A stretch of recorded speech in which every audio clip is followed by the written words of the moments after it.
Hey VNT fans, welcome to this video. Yes, that is the number 100, the recent acquisition that we're flying over, and then now we're going to be coming up on the number 29, pulling the daily train on the main line. And I appreciate you watching this video. Enjoy, and I'll do some more talking a little bit later.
Alright, that's it for the part that I had sound for. I had my GoPro camera set up just to the left of the depot as you're looking at it right now, right by my car there.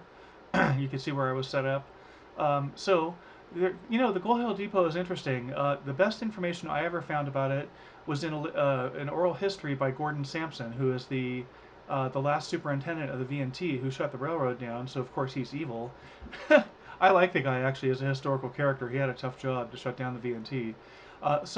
When the VNT shut down, they sold this depot to Story County for $1. Now there used to be a bunch of railroad equipment and tracks around this. I mean, obviously in the original VNT days there was railroad equipment and tracks, um, but then more recently there was an effort to build some tracks up around it, and those went away. I think along with the number eight. The number eight used to be stored here. Well, there's not really a whole lot more to say. I mean, the main thing about the depot is that it was a platform in 1869. The building was constructed by 1872. Supposedly, the Lion was the first locomotive to roll up to the depot for its grand opening. You know, with garlands and flowers, and It sounds pretty exciting, but yeah, there's not a whole lot of great information about the Gold Hill Depot out there. You'd think that it would have its own Wikipedia page. It doesn't. And some of the other sources out there just seem to be copies of each other. I can't figure out what the original source is. Okay, well that's about it. I hope you enjoyed this view. Let me just explain real quick before we wrap up. This is not me flying manually. This is what's called a master shot. DJI drones do this series of maneuvers, and I like the way this ends up here. So I hope you all have a great day, and thanks for watching.